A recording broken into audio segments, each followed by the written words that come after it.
जय श्री महाकाल, श्री शिवाय, नमस्तुभ्यम। कैसे हैं मेरे प्यारे दोस्तों? आशा करती हूँ आप सब लोग अच्छे और स्वस्थ होंगे।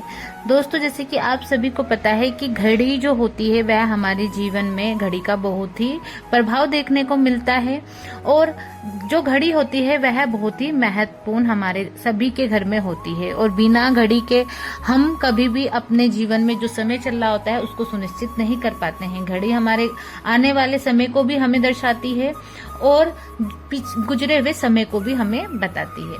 तो घड़ी का सभी के जीवन में बहुत महत्वपूर्ण स्थान होता है और यह हर किसी व्यक्ति के घर में पाई जाती है।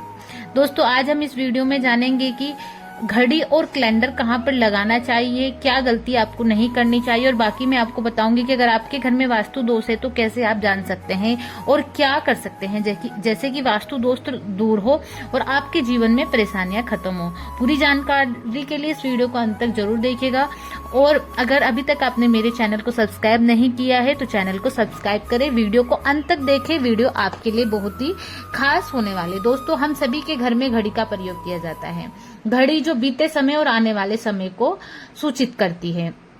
घड़ी सभी के घर में भी पाई जाती है और इसका हमारे जीवन पर बहुत अधिक प्रभाव पड़ता है। वह इस समय हर किसी का समय एक जैसा नहीं होता। जैसे आप सभी को पता है कि कभी अच्छा समय आता है तो जीवन में कभी हमें बुरा समय भी देखना पड़ता है। इस समय चक्र का चलना ही एक तरह का रहता है, समय किसी के लिए नहीं रुकता। लेकिन अगर हम आपसे कहें कि आप अपने समय को अच्छा बनाने के लिए कुछ उपाय कर सकते हैं, जी हाँ, हम बात कर रहे हैं घर में लगी घड़ी की, जिसे हम जो हमारे सभी के घर में होती है और कभी आपने यह नहीं सोचा होगा कि यह घड़ी हमारा समय बदलने में और अच्छे समय लाने में मदद कर सकती है। दोस्तों, हम कई बार जीवन में छोटी छोटी चीजों को नजरअंदाज कर देते हैं, लेकिन वही कुछ चीजें हमारे भाग्य पर बुरा प्रभाव डालती हैं। घड़ी की ही तरह अगर मैं और भी बहुत सारी चीजें जो हमारे घर में होती हैं वास्तु दोष का कारण बनती हैं और आपकी परेशानी की वजह भी बनते हैं। तो आइए पहले जान लेते हैं कि आपको अपने घर में वास्तु दोष के बारे में कैसे पता लगा सकते हैं और किस तरह से आप बड़ी बड़ी परेशानी को आसानी से ठीक कर सकते हैं। दोस्तों, जीवन में तरक्की पाने के लिए सबसे पहली रोटी आप गाय को दें, पीपल को जल चढ़ाएं और चींटियों को शक्कर मिलाकर आटा दें। तांबे के लोटे में लाल चंदन मिलाकर रात को अपने सर के पास रखकर सो जाएं और सुबह उस जल को तुलसी को चढ़ा दें। ऐसा करने से आपकी परेशानियां धीरे धीरे दूर हो जाएंगी। नंबर 2, वास्तु के मुताबिक अगर आपके घर में तिजोरी है और आपके सामने शीशा लगाए, मतलब उस तिजोरी के सामने शीशा लगाए, तो इससे आपके घर में बरकत होती है। व्यापारी लोग अपने जो उनका कैश बॉक्स होता है उसके सामने शीशा लगाए रखते हैं, इससे आप उनके ग्राहक भी बढ़ते हैं। अब बात करते हैं नंबर 3 की। झाड़ू पोछा कभी भी आपको खुले में रखना नहीं चाहिए, इसे हमेशा आपको छिपा कर रखना चाहिए और झाड़ू कभी भी रसोई में नहीं रखनी चाहिए। नंबर 4, शौचालय का दरवाजा हमेशा बंद करके रखना चाहिए।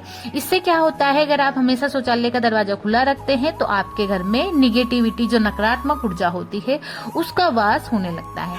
ऐसे में आप अपने घर का दरवाजा हमेशा बंद करके रखें। नंबर 5, घर में सुख शांति के लिए कपूर को घी में डुबोकर सुबह शाम जलाना चाहिए। ऐसा आप पूजा के समय भी कर सकते हैं। इससे हमारे घर में जो भी नकारात्मक शक्तियां होती हैं उनका नाश होता है, साथ ही हमारे घर में वास्तु दोष भी खत्म होता है। जीवन में जो परेशानी चल रही होती है उनसे भी छुटकारा मिलता है। नंबर 6, दुर्घटना से बचने के लिए शाम को हनुमान चालीसा के बाद कपूर जरूर जलाना चाहिए। नंबर 7, घर में जिस जगह वास्तु दोष हो, अगर आपको पता है कि आपके घर के इस कोने में वास्तु दोष है तो आप वहां पर कपूर की 2 टिक्कियां रख दें और जैसे ही वह खत्म हो जाए आप वापस से रख दें। इस प्रक्रिया को आप हमेशा करते रहें, इससे आपके घर के उस कोने का वास्तु दोष खत्म हो जाएगा। नंबर 8, सूर्यास्त के बाद कभी भी किसी को दूध दही नहीं देना चाहिए। यह भाग्य में जो है बाधा बन सकता है। नंबर 9, घर के मुख्य द्वार पर कूड़ादान कभी भी नहीं रखना चाहिए। नंबर 10, घर में टूटा हुआ शीशा कभी भी नहीं होना चाहिए।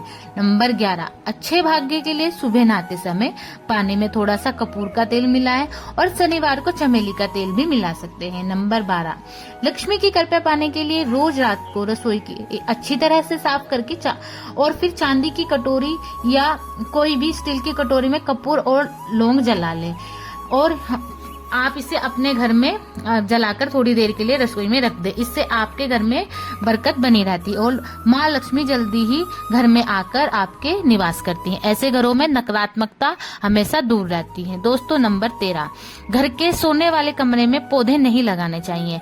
इससे आपके ऊपर नकारात्मकता का प्रभाव हावी हो सकता है। नंबर 14, घर में पौधे लगाते समय पानी में सेंधा नमक डालें। सादा नमक का भी उपयोग कर सकते हैं, लेकिन दोस्तों सेंधा नमक स्वाद और फलदायी होता है।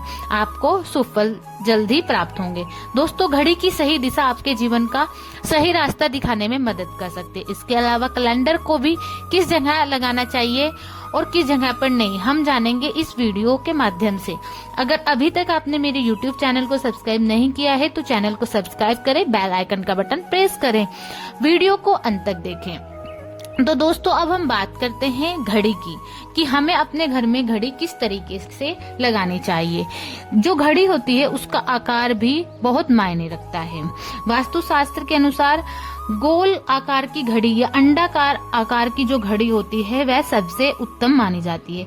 पर आजकल देखा जा रहा है कि बाजार में कई प्रकार की घड़ियां मौजूद है जिनसे घर के सदस्य या भगवान की तस्वीरें और फोटो लगी होती है। लेकिन दोस्तों, आपको बता दूं कि घड़ी के साथ तस्वीरें लगाना बिल्कुल भी सही नहीं है। आपके घर के सदस्यों के जीवन पर इसका प्रभाव देखने को मिल सकता है और भगवान की तस्वीर घड़ी में बिल्कुल भी नहीं लगानी चाहिए। मतलब हमें ऐसी घड़ी नहीं खरीदनी चाहिए जिसमें भगवान की तस्वीर लगी होती है, क्योंकि जो भगवान की तस्वीर होती है उसको रोज धूप दीप दिखाना चाहिए, पूजन की आवश्यकता होती है। और घड़ी तो कई महीनों तक धूल में पड़ी रहती है, क्योंकि घड़ी जो हम दीवार पर लगाते हैं वह काफी ऊपर की तरफ लगाते हैं और वहां पर हम रोज सफाई नहीं कर पाते हैं।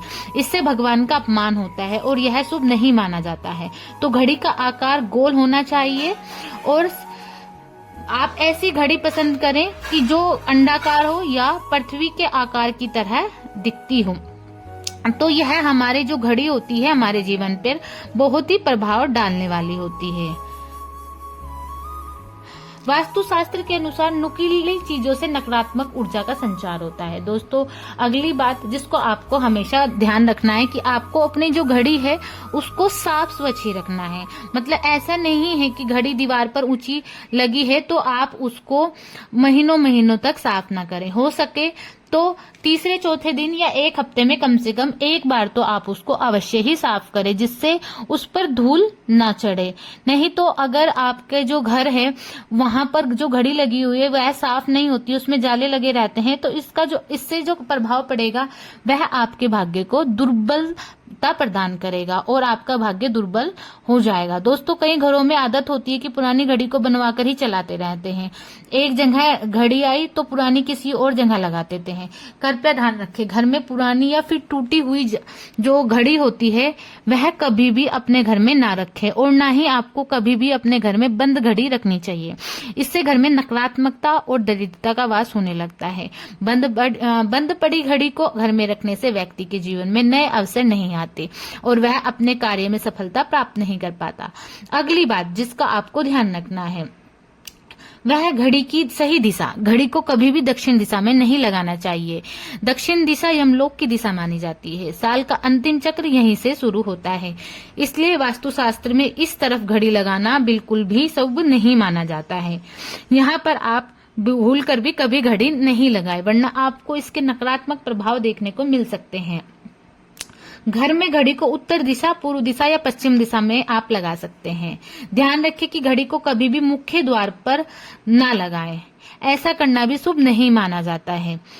या फिर ऐसे कमरे में ऐसे दरवाजे पर भी आपको नहीं लगाना चाहिए जहां से आने जाने के लिए वह दरवाजा प्रयोग होता हो, मतलब उपयोग होता हो, इस तरीके से भी आपको घड़ी नहीं लगाने चाहिए। इससे आने जाने की गति और दिनचर्या पर प्रभाव पड़ सकता है। दोस्तों, घड़ी के साथ कैलेंडर का भी ध्यान रखें। जहां घड़ी समय का प्रतीक होता है तो वहीं कैलेंडर उससे जुड़े तारीख को लेखा जोखा बताता है। कैलेंडर को पूर्व दिशा की दीवार पर कभी भी नहीं लगाना चाहिए, इससे वास्तु दोष उत्पन्न होता है। कृपया करके अपने घरों में नए कैलेंडर के साथ पुराना कैलेंडर कभी भी ना लगाएं। दोस्तों, घड़ी और कैलेंडर दोनों ही अपने आपके आने वाले समय के सूचक हैं, जो हमें आगे बढ़ने की प्रेरणा देते हैं। उन्हें समय के अनुसार ही लगाना चाहिए। इस बात का हमेशा ध्यान रखिए कि घड़ी का समय हमेशा कैसा होना चाहिए। बहुत से लोगों की आदत होती है कि घड़ी का समय आगे या पीछे रखते हैं, तो यह गलती आप बिल्कुल ना करें। समय हमेशा सही रखें, इससे आपके भाग्य का जो कभी भी जो काल चक्र है उसका दुष्परिणाम आप पर नहीं पड़ेगा। यह छोटा सा उपाय आप अवश्य करके देखिए दोस्तों, इससे आपके जीवन पर बहुत ज्यादा प्रभाव पड़ेगा। यह छोटी छोटी सी बात है जिनका आपको हमेशा अपने जीवन पर ध्यान रखना है। दोस्तों, रखी हुई घड़ी और पुराना कैलेंडर आपके भाग्य को भी रुकावट से भर देता है, इसलिए वक्त के साथ बढ़ते रहने के लिए घड़ी और कैलेंडर को बदलते रहिए और कैलेंडर को कभी भी अपने सोने के कमरे में न लगाएं, न ही इससे कभी मुख्य द्वार पर टांगे। यह शुभ नहीं माना जाता है। पुरानी घड़ी को दान में देना शुभ माना जाता है, इससे आपके जीवन से बुरा समय निकल जाता है। इसलिए अगर आपके घर में कोई पुरानी घड़ी है जो खराब नहीं है, जो चल रही है, कहीं से टूटी फूटी नहीं है, वह किसी जरूरतमंद को आप दान में दे सकते हैं। तो दोस्तों, आपको यह वीडियो आज का कैसा लगा? वीडियो अच्छा लगा हो तो मैं फिर आप सभी से अनुरोध करूंगी कि चैनल को सब्सक्राइब करें, वीडियो को लाइक और शेयर अवश्य करें। और अगर अभी तक आपने मेरे चैनल को सब्सक्राइब नहीं किया है, बेल आइकन का बटन प्रेस नहीं किया है, तो अवश्य करें, क्योंकि आपके लिए मैं प्रतिदिन इस तरीके की हर एक नए टॉपिक पर वीडियो लेकर आती हूं जो बहुत ही खास होती है। कमेंट में हर हर महादेव लिखे। मिलते हैं फिर एक नई वीडियो के साथ। जय शिव शंकर।